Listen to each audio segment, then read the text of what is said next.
오늘 우리에게 주시는 하나님의 말씀 창세기 2장 24절 말씀 한 절만 보겠습니다. 창세기 2장 24절 말씀입니다. 자, 우리 다 같이 읽겠습니다. 이러므로 남자가 부모를 떠나 그의 아내와 합하여 둘이 한 몸을 이룰지로다. 저는 오늘 이 말씀으로 가정의 질서라는 제목으로 잠시 말씀을 나누고자 합니다. 지난주에 말씀드린 것을 잠깐 좀 요약을 하면, 제가 지난주에 너무 산만하게 말씀을 드린 것 같아서 그래서 요약을 좀 해야 되겠다는 생각이 들었습니다. 첫 번째는 이제 하나님께서 그 돕는 배필로 지으시겠다고 해서 이제 아내를 주셨는데, 그 좀 돕는이라는 말이 에셀이라고 하는 히브리어, 그래서 강한 자가 약한 자를 도울 때, 그 하나님께서 사람을 도우실 때 사용하는 단어라고 말씀드렸고요. 이제 남자를 이제 그 남자의 갈빗대에서 여자를 만드셨다는 것이 그 옆구리에서, 그래서 이게 옆에서 동등된 그런 위치를 그 암시하는 것이다, 이렇게 말씀드렸습니다. 마치 보혜사 성령을 얘기할 때 보혜사라는 말이 파라클레이토스라는 히브리어인데, 헬라어인데 파라라는 게 바로 옆에 있다는 것이거든요. 성령께서 우리를 옆에서 도우시는 분입니다. 그러니까 이렇게 남자와 여자를 지으신 것은 어떤 우열의 질서가 아니라 동등한 질서. 그래서 남자건 여자건 모두가 다 하나님 앞에서 각자 자기의 죄로 인해서 하나님 앞에서 심판받는 것이지, 어느 한쪽이 우월하고 한쪽은 열등하고 이런 존재로 지으신 것이 아니다 하는 겁니다. 그 다음에 이제 그 모든 남녀 간의 질서, 남녀 간의 관계가 모든 인간관계의 기초라고 하는 것, 여기서부터 이제 다른 모든 인간관계가 형성되기 때문에 그 이제 남녀 그 부모의 그 관계, 그것을 보고 자라나는 자녀들이 인간관계를 맺는 모든 방법은 다 이 부모에게서부터 결정적인 영향을 받아서 이루어진다는 거죠. 그래서 모든 인간관계의 기초는 이 남녀 간의 관계, 부부 간의 관계라고 말할 수가 있습니다. 그런데 이제 그 하나님께서 지으시는 모든 질서는 다 자유의 질서라는 것입니다. 하나님께서는 우리 인간이 하나님의 형상답게 자유롭게 자유의지를 가지고 기쁨과 소망 가운데, 평안 가운데 하나님을 섬기기를 원하시기 때문에 하나님께서 세우주신 모든 질서는 다 이 자유의 질서라는 것, 그래서 가정의 질서를 세우신 것도 이러한 자유의 질서 안에 있다고 하는 것입니다. 그렇기 때문에 우리가 이제 그 하나님께서 그 어떤 가부장적인 질서를 세운 것 같은 느낌, 그런 것에 대해서 이제 우리가 좀 거부감을 갖는 것은 성경의 대의에 비춰서 봤을 때는 합당치가 않다 하는 생각입니다. 그럼에도 불구하고 오늘날 이제 그 젠더 아이덴티티를 주장하는 세력들이 아주 크게 일어나고 있고, 그래서 큰 어려움을 겪고 있는 것이 이제 오늘날 서구 사회의 모습입니다. 젠더 아이덴티티 주장하는 것은 그 폴리티컬 코렉트네스의 일부인데, 이 폴리티컬 코렉트네스라는 것 자체가 그 마르크시스트들이 그 기성 유럽 서구 문화, 기독교 문화를 무너뜨리기 위해서 고안한 겁니다. 맨 처음부터 의도가 그거였기 때문에, 그래서 성에 대해서, 인종에 대해서, 종교에 대해서 말하지 않도록 금하는 것을 폴리티컬 코렉트네스라고 말을 하는데, 그 결과 오늘날 서구 문명은 자기 자신을 무너뜨리는 이런 일을 아주 열심히 하고 있어요. 그래서 이제 드디어 유럽 사회는 거의 무너져 내려가고 있습니다. 아주 급속하게 이슬람화하고 있는데, 왜 그렇게 되느냐? 자기 문화, 자기의 백인 문화는 그 우월감을 가진 문화다, 주류 문화다, 이런 것은 배우면 안 된다, 이건 나쁜 문화다. 그래서 자기 문화를 안 배우고 어디 제3세계 이상한 문화들을 자꾸 이제 공부하고 그러다 보니까 이슬람 문화나 이런 것들에 대해서 자연히 그 개방적인 태도를 갖게 되고, 그러다 보니까 이제 이슬람 난민들을 아주 많이 받아들이는 것이 당연한 것처럼 받아들여지고, 한편은 이제 그 남녀 간의 질서를 다 무너뜨려서 이제 젠더 아이덴티티를 이제 주장을 하니까 아주 혼란스러운 관계, 모든 관계들이 다 혼란스러워지죠. 젠더 아이덴티티가 쉬운 두 가지가 있다 그래요. 그래서 제가 한번 검색을 해서 찾아서 쭉 봤는데, 도대체 그 설명을 읽고도 이게 뭐가 차이가 나는 건지 잘 모르겠어요. 하도 아니 쉬운 두 가지라는 게 말이 됩니까? 뭐 약간의 동성애적 성향이 있는데 아직은 불확실한 이런 사람 그래서 이런 식으로 다 그게 자세히 구분되어 있어서 알 수가 없어요. 근데 이제 이것이 얼마나 현실적에서 문제를 생기고 야기하고 있냐면 미국의 어느 병원에서 어느 의사가 이제 환자 중에 한 사람이 그 아주 건장한 체격의 남자고 수염도 이렇게 난 사람이 그 의사더러 나를 마담이라고 불러라. 나는 여자다. 나를 마담이라고 불러라. 그랬는데 이 의사가 그걸 거부했어요. 그랬더니 이 사람이 해고됐습니다.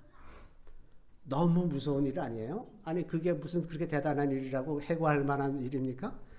지금 이런 식이에요. 그러니까 그 차별적이라는 거죠. 차별적. 자 그러다 보니까 이 뭐 서구 사회가 아주 뭐 그 뿌리가 가장 그 남녀 간의 질서가 모든 사회적 질서의 기본인데 이 질서가 무너지니까 다 사회가 무너져 내립니다. 그래서 결혼 더 이상 결혼이라는 걸 하지 않고 이제 다 동거를 하잖아요. 동거를 하면서 언제나 쉽게 헤어질 수가 있기 때문에 쉽게 만났다 헤어졌다 이러면서 이제 가능하면 자녀를 안 낳게 되고 낳더라도 아무 무책임하게 이제 또 내팽개치고 또 다른 데로 가고 이러는 일들이 계속 일어나니까 사회가 무너질 수밖에 없죠. 그래서 스스로 다 무너져 내리고 있습니다. 미국에서는 미국은 이제 유럽보다는 좀 템포가 느리지만 미국도 아직 이게 한창 이슈가 되고 있습니다. 왜냐하면 이제 트럼프 대통령이 굉장히 보수적인 색채로 이제 사회를 만들어 가려고 애쓰다 보니까 반발이 일어나는 거예요. 굉장히 반발이 많이 일어나서 이제 그 각 주별로 뭐 이런 정책을 다 독자적으로 시행을 하고 있는데 그 제3의 성을 인정하는 학교에서 제3의 성을 인정하다 보니까 이제 화장실을 가는데 남자들이 자기가 오늘은 기분 나쁘면 이제 여자라고 그러고서는 여자 화장실을 가고 이게 막 다니는 거예요. 그러니까 여자 아이들이 화장실을 갈 수가 없는 거예요. 무서워서. 그래서 학교에 가서 한 번도 그 화장실에 안 가고 버티다가 이제 집에 와서 화장실 가고 그래서 아주 아이들의 위생에까지 문제가 생기는 이런 상황이 지금 미국 곳곳에서 일어나고 있습니다. 그러니까 남자 화장실, 여자 화장실, 그 다음에 제3의 성의 화장실. 여기는 제3의 성이라고 생각하는 사람 마음대로 와서 가는 겁니다. 참, 그 다음에 이제 또 이제 미국 트럼프 대통령이 그 보수 쪽 그 대법관 한 사람 임명하면서 이제 대법관의 균형이 5대4로 바뀌었단 말이죠. 그랬더니 이제 그 낙태 문제를 다시 뒤집을 것 같으니까 각 주마다 낙태 관련 낙태를 허용하는 법을 마구 막 만들어내고 있습니다. 특히나 이제 그 뉴욕과 이 캘리포니아 특히 아주 심한데 이런 데는 이제 뉴욕 같은 데는 출산 직전까지 낙태를 할 수가 있어요. 다 살아있어요. 그냥 꺼내기만 하면 다 살아나는 아이를 낙태할 수가 있습니다. 근데 이 낙태가 단순히 그냥 그 여자들이 자기 몸에 대한 권리라고 주장하는 바인데 그 여자의 권리, 자기 몸을 자기가 주장할 수 있는 권리 때문에 낙태를 무한정 허용하는 그 이면에는 사람의 생체 실험을 하기 위해서 그 태아의 그 신체 조직을 사고 파는 비즈니스가 엄청 많이 발달했습니다. 그래서 제약회사에서 그 태아의 그 신체 조직을 가지고 이제 어떤 약품, 그 의약품을 실험하고 이러는 용도로 굉장히 많이 사용한다 그래요. 그래서 뭐 태아의 그 다리 하나가 뭐 몇백 불 뭐 이런 식으로 거래가 되고 있다랍니다. 또 뭐 동성애자들의 입양 문제, 뭐 이런 문제, 혹은 또 이제 그 탈동성애가 또 법으로 금지되어 있어요. 그 탈동성애, 나는 더 이상 동성애자 싫다. 나는 이제 좀 정상인으로 살고 싶다. 그거를 도와주면 불법이에요. 동성애로 가는 거는 괜찮은데 거기서 다시 돌아오는 거는 불법이에요. 자, 이런 이슈를 두고서 심각한 것은 이제 교회와 교단이 분열이 되는 거죠. 많은 교단들이 이제 동성애자를 이제 목사 안수를 한다거나 동성애자들을 공식적으로 인정하는 이런 일들이 이제 일어나면서 교회가 분열이 되고 있습니다. 자, 이렇게 해서 이 문제가 그 남녀 간의 질서가 무너지는 것이 얼마나 사회에 파괴적인 일인지 스스로를 망가뜨리고 스스로를 멸망시키는 쪽으로 이제 가고 있죠. 그러다 보니까 이제 어린 아이들도 우리나라도 이제 그런 성교육을 한다고 얘기하는데 뭐 대여섯 살 된 아이들을 미국에서는 성교육을 할 때 동성애를 어떻게 하는지를 교육한답니다. 뿐만 아니라 아니 6, 7살 된 아이를 보고 남자아이를 보고 너 진짜 남자니? 너 진짜 생각해봐. 너 남자 아닐지도 몰라. 그거를 며칠을 주입하고 나면 이제 불안해지기 시작하는 거죠, 아이가. 나가 진짜 남자인가? 나 혹시 여자 아니야? 그러면서 이제 엄마한테 가서 나 진짜 남자야? 맞아? 이제 이런 그 질문을 하기 시작하고, 그리고 이제 그 어떤 법을 또 만들었냐 하면 12살이 넘은 사람이 아이가 성전환 수술을 받겠다라고 원하면 부모의 동의 없이 무조건 받을 수 있도록 하게 돼 있어요. 그리고 돈은 부모가 내야 돼. 이러한 법안이 지금 미국에서 만들어지고 있고 그렇게 교육을 하고 있고요. 자, 이러다 보니까 이제 어린 아이들이 남자아이들끼리 뭐 혹은 여자아이들끼리 뭐 저 놀면서 같이 뒹굴고 끌어안고 뭐 이런 거 많이 하잖아요. 자연스럽게 뭐 씨름도 했다가 뭐 넘어졌다가 같이. 근데 이게 다 이제는 제가 이상한 거 아니야? 서로 의심하게 되잖아요. 제가 나를 좋아해서 저래? 이렇게 생각하기 시작하니까 다들 경직돼서 관계를 맺기가 점점 어려워지는 거죠. 그래서 사람들이 점점 더 소외되고 단절이 되는 이런 사회로 가는 거예요. 이래서 이제 인간관계가 이제 다 파괴되기 시작하는 겁니다. 한국도 뭐 그런 성향 속에 계속 있죠.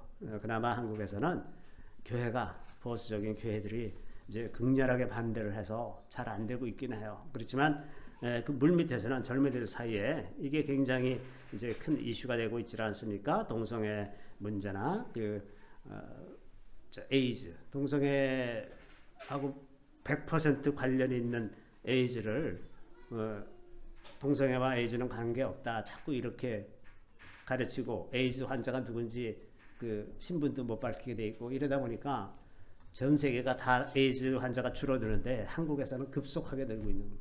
그리고 그 사람들을 국가 예산으로 죽을 때까지 돈을 대주잖아요. 그 왜 대줍니까? 그걸 미리 막아야지. 막아야 돼. 막는데 돈을 써야지. 왜 다 동성애 에이즈 걸리게 해놓고서 그 치료하느라고 평생 한 달에 몇십만 원씩 이렇게 돈을 대주냐 말이죠. 그 성교육도 이제 다 동성애 교육을 하기 시작하고 차별금지법을 계속 만들려고 애를 쓰고 있고 이런 움직임이 굉장히 많이 한국에도 일어나고 있죠. 얼마 전에 이제 대만은 아시아에서 처음으로 동성 결혼을 합법화한 나라입니다. 그런데 그 대만에서 탈동성애자를 지원하는 단체, 세계적인 연합단체가 결성이 됐습니다. 그래서 그 세계 최초의 그 탈동성애를 지원하는 그런 단체들. 자, 이렇게 아주 굉장히 혼란스러운 시대에 우리가 지금 살고 있어서 그 성경이 말하는 질서, 이 가정의 질서, 이 남녀 간의 질서가 정말 우리가 이 시대에 꼭 필요한 질서라는 것을 좀 생각해 볼 필요가 있습니다. 예전에 이제 이 가정의 질서라는 것이 그 사회경제적 여건의 변화에 따라서 우리가 그것을 이제 이 성경의 질서가 더 이상 오늘날에는 적합지 않다라는 사고방식을 갖기가 참 쉽습니다. 그런데 과연 그런지 그걸 좀 우리가 생각해 보려고 하는데 예전에 이제 어느 선교사가 무슬림 지역에 가서 선교를 했는데 이제 어떤 남자가 이제 그 복음을 받아들여서 하나님의 백성이 됐는데 이 사람이 이제 세례를 받기를 원했어요. 그랬더니 이제 선교사가 이 남자가 아내가 4사람이었는데 3사람을 정리를 해라. 일부일처다. 하나님은 일부일처를 원하신다. 그러니까 3사람을 정리하고 와라. 그러면 이제 세례를 주겠다. 그래서 이제 세례 주는 날 이 사람이 왔어요. 그래서 이제 선교사가 궁금해서 그 다른 사람들 어떻게 했느냐 그랬더니 3명을 죽였대요. 싫어합니다. 너무 깜짝 놀라서 왜 그렇게 했느냐. 이슬람권에서 여자가 이혼을 당하면 살아갈 방법이 창녀가 되는 것밖에 없다는 거예요. 그 사람들이 죄를 짓게 하니 차라리 내가 죽이는 게 낫지 않냐. 그게 너무 깜짝 놀라서 그 다음부터 이제 그 일부 일처를 강요하지 않기로 그렇게 선교 정책을 바꿨습니다. 실제 있었던 일이에요. 이제 사회경제적 여건에 의해서 어떤 그 성경의 계명들은 지킬 수가 없는 그런 상황이 있어요. 예를 들면 이제 성경에도 일부 다처제가 있잖아요. 그 야곱이 아내를 4씩이나 두었어요.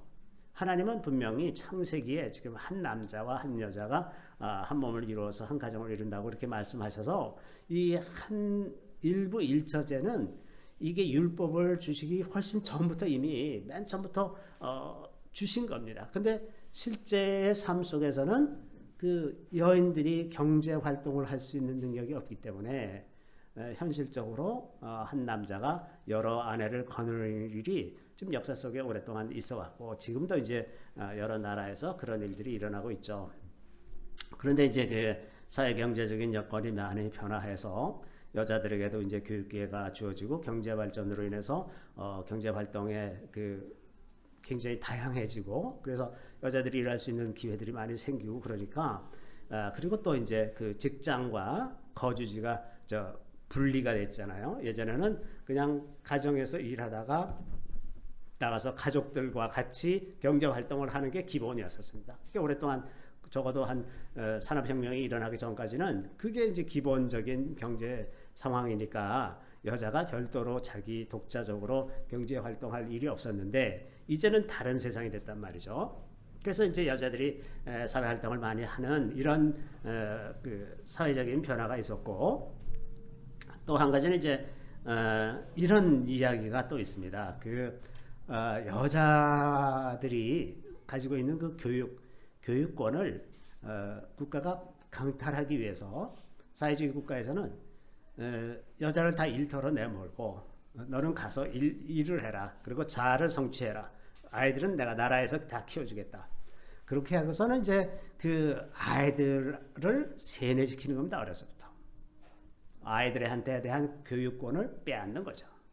근데 명분은 여자들 가서 일을 해라. 너희들도 다 남자와 동등하다. 너희들하고 못할 거 뭐 있냐? 다 해라. 이렇게 하고서는 이제 자녀를 교육권을 뺏어서 어려서부터 이제 세뇌시키는 거죠. 이런 것이 이제 많은 사회주의 국가에서 일어나는 일인데, 그래서 이 그 여자를 일터로 모는 것이 반드시 긍정적인 것만은 아닌 그런 측면이 있습니다. 성경은 이제 잠언 31장 같은 데 보면 그 지혜로운 여인에 대해서 이야기를 하면서 지혜로운 여인이 어떤 여인이나 거기 있는 걸 가만 보면 다 경제 활동을 잘하는 여인이야. 뭐 길쌈도 잘하고 뭐 옷도 잘 만들고 막 이런 거 잘하는 여인이 지혜로운. 근데 이 시스템은 그 가정 공동체가 경제 공동체이던 시절의 얘기예요. 그죠? 그래서 집안에서 일을 하면서 뭐 밤늦게 뭐 실도 짓고 이렇게 여러 가지 활동을 하는 그런 거 시대의 이야기고 지금의 상황에서는 그게 꼭 맞는다고 말할 수가 없겠죠. 어쨌든 이렇게 해서 여성이 이제 사회 활동이 증가하면서 나타난 현상, 그 실제적인 현상은 뭐냐면 자녀 출산이 줄어들고, 그죠? 자녀를 키울 사람이 없으니까. 그리고 이혼이 증가한다는 겁니다. 누구나 다 경제 활동을 하기 때문에 이제 예전처럼 참고 기다리고 이러는 일이 이제 없어지고 쉽게 이혼하는 그런 결과가 되었죠. 그래서 이제 그 사회 경제적인 여건이 많이 변했는데 그럼에도 불구하고 이 하나님의 질서가 오늘날에도 적합한 것이냐 이 문제를 좀 생각해 보자고 하는 겁니다. 자, 먼저는 이제 그 창조하실 때 하나님께서 천지 만물을 창조하실 때 질서가 어떤 것이냐 하면 이제 오늘 그 본문으로 읽은 그 말씀 바로 윗절에 보면 이제 그 아담을 잠재우시고 그 갈빗대를 빼내서 하와를 지으시고 나니까 아담이 그 여인을 보고서 이렇게 감탄을 했어요. 내 뼈 중에 뼈, 살 중에 살이라. 얼마나 보기 좋았는지 얼마나 이건 정말 나의 에센스야. 나의 최고봉을 꺼내서 이렇게 탁 여자를 만들었어요. 너무 좋아했는데, 그러고서 이제 하나님께서 뭐라 그러시냐면, 그 오늘 읽은 본문에 남자가 부모를 떠나 그의 아내와 합하여 둘이 한 몸을 이루리로다 이렇게 되어 있어요. 그 남자가 부모를 떠나는 것, 이것이 결혼의 첫 번째 조건입니다. 남자가 부모를 떠나야 합니다. 그 부모를 떠나는 것은 경제적으로 독립해야 되는 거예요. 첫 번째, 경제적으로. 그 다음에 심리적으로 독립해야 됩니다. 오늘날 이 두 문제에서 그 부모로부터 독립되지 않아서 계속해서 부모의 간섭을 받아들이고, 그래서 많은 가정들이 자꾸 이제 위기에 처하고 그러고 있지 않습니까? 부모를 떠나는 것, 심리적으로도 독립하고 경제적으로 독립하는 것, 물론 어느 기간 동안은 어쩔 수 없이 잠시 의존할 그런 기간이 있을 수는 있겠지만, 계속해서 의존하고 있는 것은 굉장히 잘못된 거죠. 그래서 떠나는 것, 부모를 떠나는 것이 이게 필수적입니다.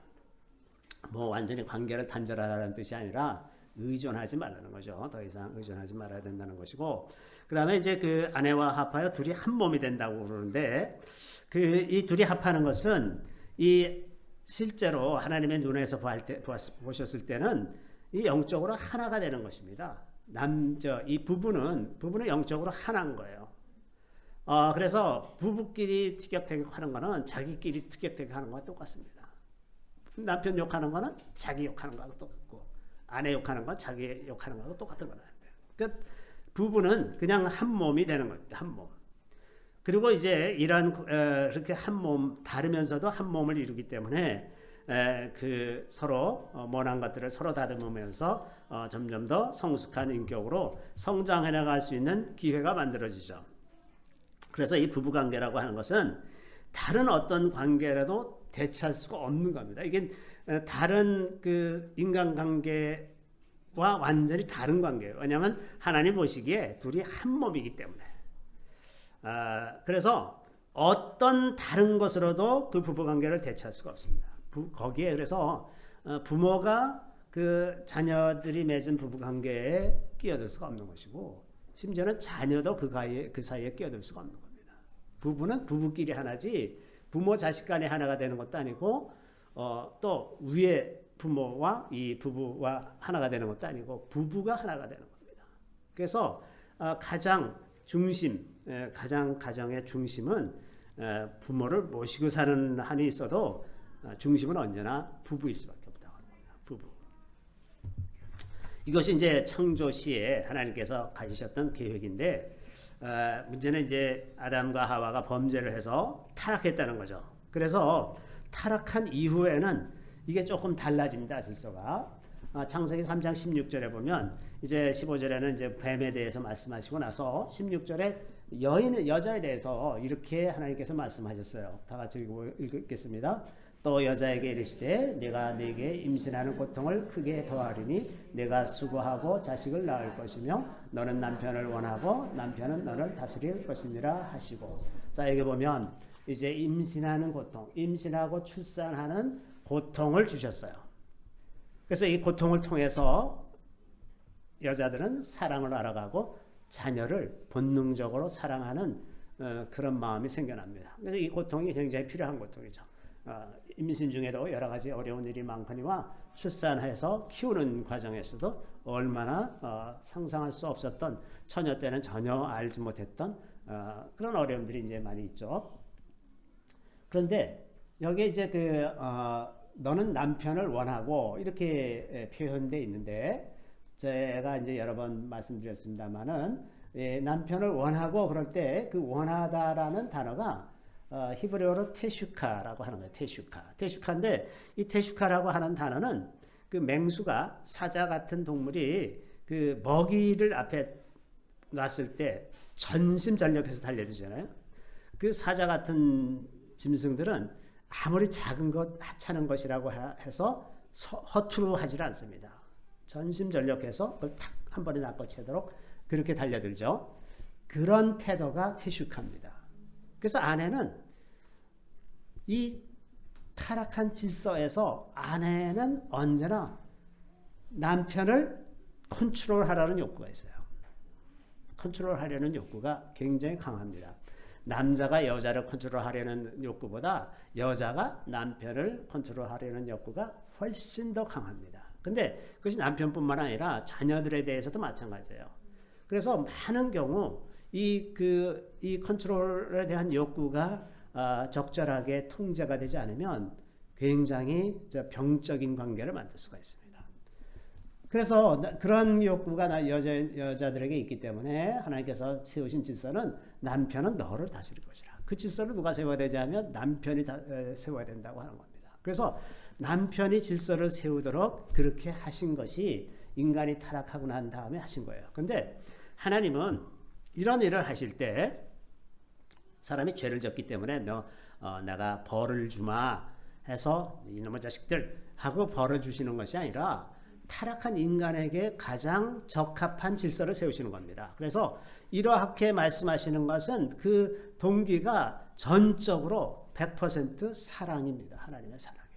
타락한 사람들이 어떻게 하면 바르게 제대로 살아갈 수 있을까 하는 그런 관점에서 세우신 질서라고 우리가 이해를 해야 한다고 하는 겁니다. 그래서 남편이 가정의 질서를 세우도록 남편은 너를 다스릴 것이다. 이렇게 이제 말씀하셨고, 그 다음에 이제 그 17절, 18절에는 그 남편에게, 이제 그 아담에게 하시는 말씀이 있죠. 우리 다 같이 한번 읽어보겠습니다. 아담에게 이르시되 내가 네 아내의 말을 듣고 내가 내게 먹지 말라 한 나무의 열매를 먹었은즉 땅은 너로 말미암아 저주를 받고 너는 내 평생에 수고하여야 그 소산을 먹으리라. 땅이 내게 가시덤불과 엉겅퀴를 낼 것이라. 내가 먹을 것은 밭의 채소인즉. 이런 말씀이 있어요.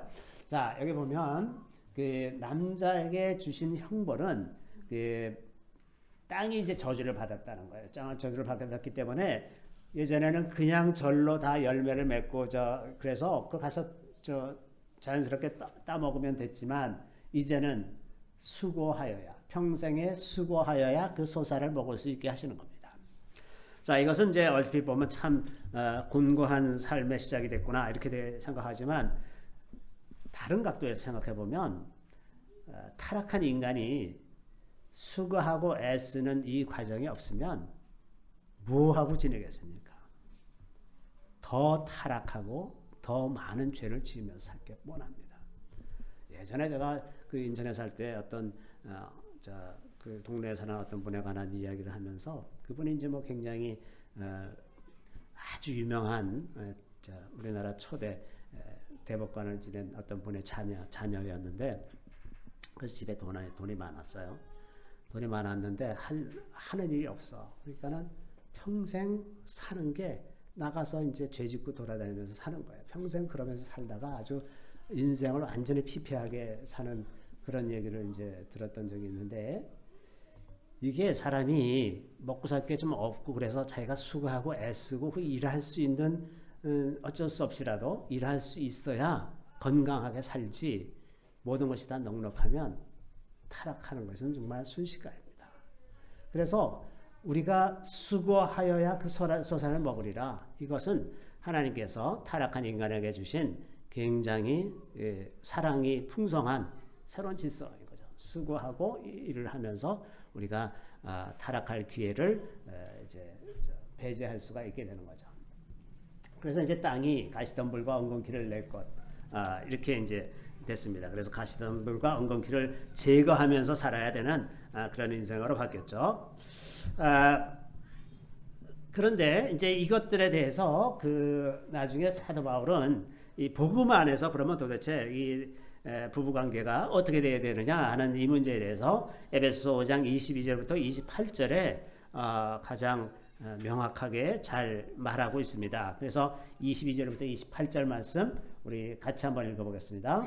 아내들여 자기 남편에게 복종하기를 주께 하듯 하라. 이는 남편이 아내의 머리됨이 그리스도께서 교회의 머리됨과 같음이니 그가 바로 몸의 구주시니라. 그러므로 교회가 그리스도에게 하듯 아내들도 범사에 자기 남편에게 복종할지니라. 남편들아 아내 사랑하기를 그리스도께서 교회를 사랑하시고 그 교회를 위하여 자신을 주신 같이 하라. 이는 곧 물로 씻어 말씀으로 깨끗하게 하사 거룩하게 하시고 자기 앞에 영광스러운 교회로 세우사 티나 주름 잡힌 것이나 이런 것들이 없이 거룩하고 흠이 없이 하게 하려줍니다. 이와 같이 남편들도 자기 아내 사랑하기를 자기 자신과 같이 할지니 자기 아내를 사랑하는 자는 자기를 사랑하는 것이라. 아멘. 자, 이제 아내들에게 그 권하는 말씀은 남편에게 복종하라는 것이죠. 그리고 그것을 주께 하듯 하라. 주님께 복종하듯이 남편에게 복종하라. 그리고 그 교회가, 그것은 또 교회하고 비유한다면 교회가 그리스도께 하듯 범사에 자기 남편에게 복종하라. 범사에 자기 남편한테 복종하라. 그러면서 남편이 아내의 머리다. 이제 이렇게 얘기합니다. 오늘날과 같이 민주화가 되고 그 여권이 신장된 사회에서 이런 말씀을 하면 굉장히 좀 거북하게 듣는 사람들도 많이 있을 테지만 이것은 분명히 하나님의 말씀입니다. 그런데 반면에 남편들에게는 그 아내 사랑하기를 그리스도께서 교회를 사랑하신 것 같이 하라. 그리고 아내 사랑하기를 자기 자신을 사랑하는 것 같이 하라가 그러면서 아내를 사랑하는 것이 자기를 사랑하는 것이다. 이런 말씀을 하시죠. 자, 복종하는 것도 참 어렵지만 그리스도께서 교회를 사랑하신 것 같이 자기를 온전히 들여서 사랑하는 것 그것도 참 쉬운 일은 결코 아니죠. 이것은 어떤 것이 더 크고 중요하다 그런 개념이 아니라 둘 다다.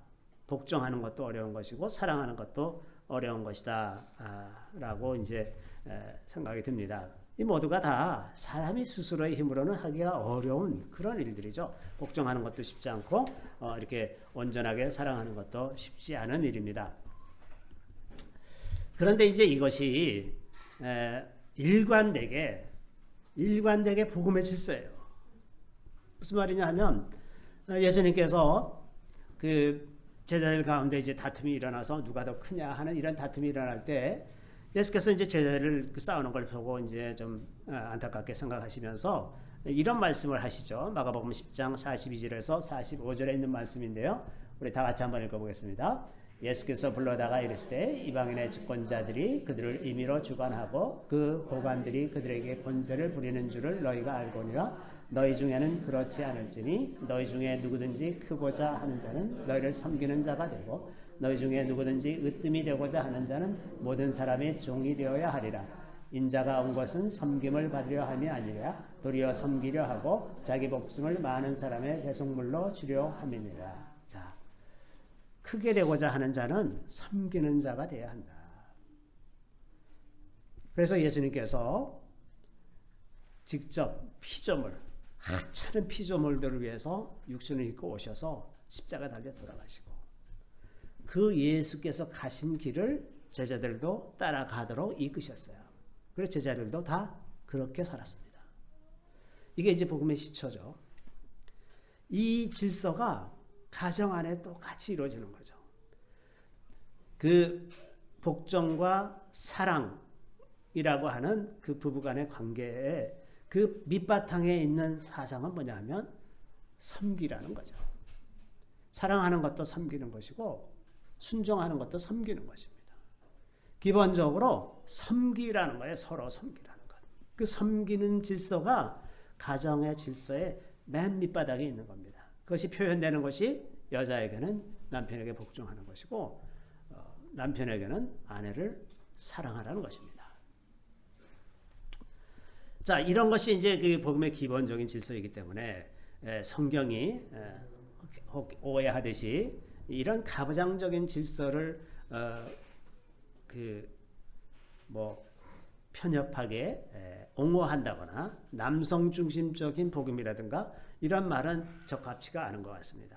오늘날에는 아버지 하나님이라고 부르는 것도 기분 나빠하는 사람들이 되게 많아요. 그래서 어머니 하나님 이렇게 얘기하기도 하고 아주 그런 눈으로 페미니즘의 눈으로 성경을 읽는 그런 사람들이 이제 많이 있거든요. 너무나 복음을 오해한 것입니다. 그것이 우호를 얘기하는 것이 아니고 섬김의 질서를 지금 일관되게 분명히 일관되어 있잖아요. 복음은 일관되게 강한 자가 약한 자를 섬기는 것이고 서로 섬기면서 하늘나라에 이르게 되도록 그렇게 되어 있단 말이죠. 자, 그래서 그 오늘날과 같이 사회경제적 질서가 예전과 아무리 많이 달라졌다고 하더라도 복음은 계속해서 이런 관점에서 볼 때 유효한 것이라는 이런 생각이 듭니다. 복음은 원래 굉장히 파격적이고 또 과격하기까지 합니다. 세상의 모든 어떤 가르침과 달리 복음이라고 하는 것은 자유와 해방을 전합니다. 어디서나 자유와 해방이에요. 그래서 하나님 앞에서 모든 사람이 다 평등하고 남녀노소 인종 신분 빈부귀천 관계없이 복음은 모든 사람이 하나님 앞에서 평등하다고 말합니다. 이래서 그렇게 말하기 때문에 모든 권력자, 세상의 모든 권력자는 다 복음을 싫어하죠. 교회를 싫어합니다. 복음을 믿기 시작하면 자기 말을 안 듣기 때문에 싫어하죠. 그런데 오늘날 우리나라에서 이제 이 기독교 성경의 그 가정의 질서가 가부장적이라 그럴 때 이제 오늘날 너무나 많은 한국 여인들이 이것에 아주 그냥 치를 떨고 이렇게 막 부들부들 떠는 사람들 많이 있거든요. 그런데 그러한 그 경험, 그 가부장 질서의 경험이 조선시대부터 내려온 것인데 조선시대의 가부장 제도는 성리학의 질서, 남존여비의 질서 때문에 만들어진 것이지 가부장 제도 자체의 문제가 아니에요. 성리학의 문제입니다. 성리학에 남존여비 질서가 있고 군신 간의 왕과 신하의 질서가 있고 철저한 신분사입니다. 심지어는 국가 간의 질서가 있어서 명나라는 사대해야 되는 나라고 조선은 작은 소중하고 얼마나 멍청한지 명나라가 망했는데도 창덕궁 안에 제단을 만들어 놓고 청나라 몰래 명나라에 제사를 드렸대요. 그럴 정도로 그 4대 질서가 얼마나 이 조선 사회를 짓눌렀는지 이루 말할 수가 없습니다. 그런 것이 이 가부장 제도와 결부가 되면서 이제 아주 여인들이 그 가부장 제도에 대해서 아주 치를 떠는 그런 계기가 된 것 같습니다. 심지어는 그것이 그 가부장 제도라는 것이 이렇게 그 성리학의 질서와 연결되어 있어서 심지어는 그 양반은 죽어서도 양반이고 그 천민은 죽어서도 천민이랍니다. 그래서 그 천민이 양반의 묘지 앞을 지나가는 것도 허락이 안 됐다 그래요. 왜냐하면 죽은 양반도 양반이기 때문에. 그러니까 그게 얼마나 엄격하게 신분사회를 만들어서 많은 사람들을 억누르는 질서냐 말이죠. 그것 중에 일환이 가부장제도의 질서예요. 남존여비의 질서라고 하는 겁니다. 그것과 성경이 말하고 있는 가부장제도하고를 구분해서 생각해야 된다고 하는 겁니다. 물론 이 조선시대에 이렇게 그 성리학의 질서가 확립된 것은 거의 조선 말기에 가서 그랬다 그래요. 실제로 이제 조선 중기 정도까지만 하더라도 예를 들면 이제 이율곡은 어려서 태어나서 한 10년 동안을 외갓집에 가서 자랐잖아요. 그 외갓집에서 자라다가 10년 후쯤에 이제 친가로 온다 그래요. 그때 조선 중엽까지가 그랬다 그래요.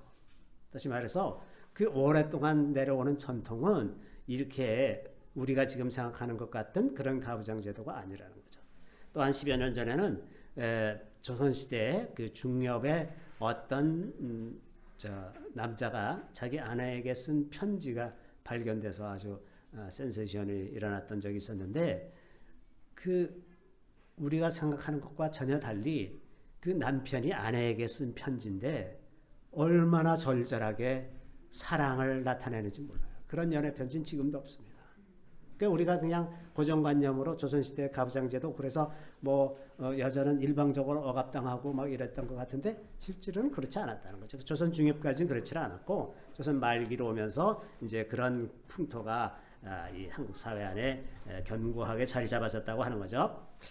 자, 어쨌든 이제 복음이라고 하는 것은 그런 모든 그 제도와 모든 억압을 깨뜨리는 굉장히 강력한 거죠. 우리나라에서도 이제 복음이 들어올 때 굉장히 놀라운 일들이 많이 일어났지 않습니까? 아주 잘 알려진 이야기로 그 인사동에 있는 승동교회는 그 백정 출신이 장로가 되고 그 그 양반 출신이 그냥 자기 집에서 부리는 백종을 장로님 이러면서 지냈다는 거 아니에요. 응? 이렇게 파격적으로 신분 제도를 깨뜨린 그 질서가 이 복음 때문에 그렇게 됐다고 하는 거죠. 복음은 그래서 굉장히 과격한 것입니다. 복음대로 산다고 하면 너무나 놀라울 정도로 모든 사람들이 이러한 자유를 누릴 수 있게 되는 거죠. 1907년 부흥운동이 일어날 때 이제 평양에서 그 장대양 교회에서 그 부흥회를 계속 하다가 이제 계속 더 듣고 싶다 그래서 이제 계속 그 부흥회가 연장되고 그러는데 어느 날 이제 그 회개하기 시작할 때 길선주 목사가 장로이던 시절에 자기가 앞에 나와서 자기가 이런 죄를 졌다 그러면서 고백하기를 자기 친구가 죽으면서 자기 아내가 이제 그 세상 물정 어둡고 그러니 네가 좀 내 돈을 맡아서 관리해주고 내 가족들을 돌봐달라 그렇게 부탁을 했대요.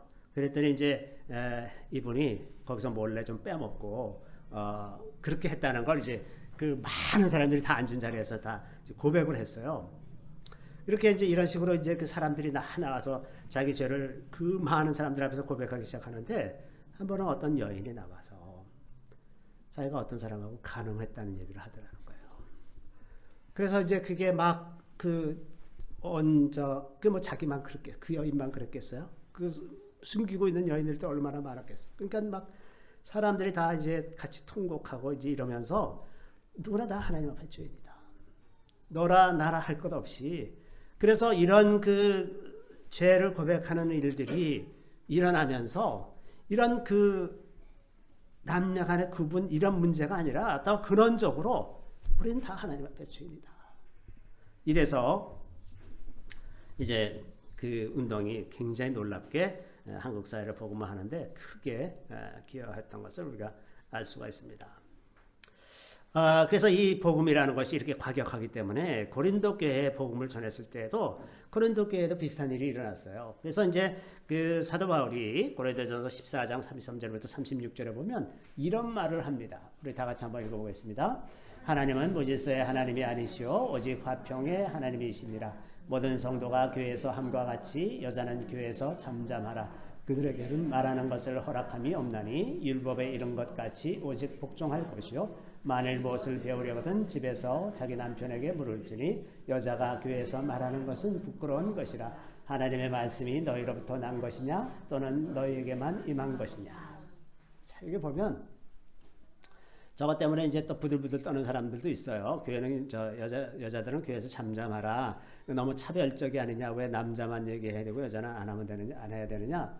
이렇게 얘기하는데 지금 이제 사도 바울이 얘기하는 그 배경을 좀 생각해 볼 필요가 있고 그 시대를 좀 생각해 볼 필요가 있습니다. 여기 보면 33절에 보면 하나님은 무질서의 하나님이 아니요 오직 화평의 하나님이시라.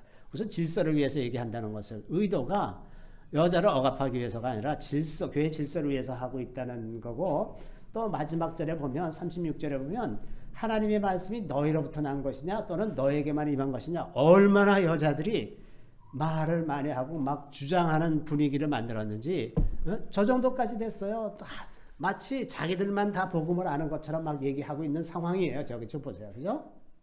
그런데 그 시대에는 여자가 사회적인 활동을 할 수 있는 시대가 아니고 여자는 남편의 소유물이었어요. 그런 시절에 어떻게 해서 저런 일들이 일어났겠느냐. 복음 때문이 아니면 도대체 저걸 어떻게 설명할 거냐. 어떻게 여자들이 남자들도 다 모여있고 이런 데서 완전히 남자들 다 주장하는 정도의 그렇게 강력한 일들을 막 하는 그런 상태가 돼버렸느냐. 복음 때문이라는 그 이외에는 달리 설명할 방법이 없는 거죠. 복음으로 말미암아 당대의 여자들이 생각이 깼어요. 그리고 당당하게 막 말하기 시작하는데 그것이 그 당시의 문화적인 배경에서 볼 때는 너무 과격한 거예요. 그래서 교회 질서를 위해서 여자들은 좀 집에 가서 남편한테 물어봐라.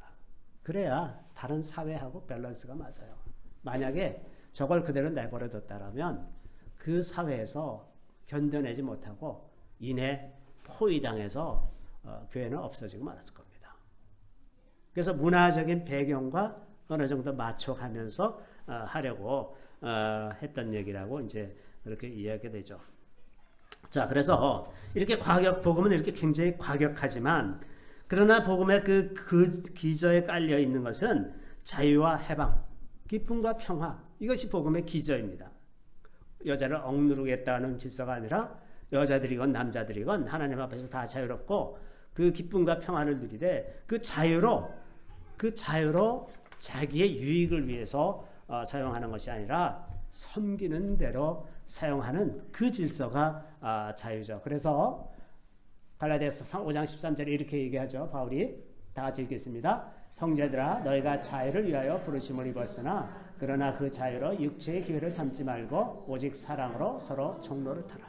자, 그 5장 1절에 보면 갈라디아서 5장 1절에는 그리스도께서 너에게 자유를 주시려고 자유케 하려고 자유를 주셨으니 그러므로 다시는 종의 멍에를 매지 말아라. 그렇게 말씀하시는데 여기 13절에 가서는 그 육체의 기회를 삼지 말고 사랑으로 서로 종로를 타라. 너희들은 자유한데 사랑으로 종로를 타라. 자유한데 종로를 타는 겁니다. 이게 질서예요. 이게 복음의 질서고 이게 남녀 간의 질서고 이게 부부 간의 질서. 하나님이 원하시는 질서가 서로 종로를 타라 하는 이겁니다.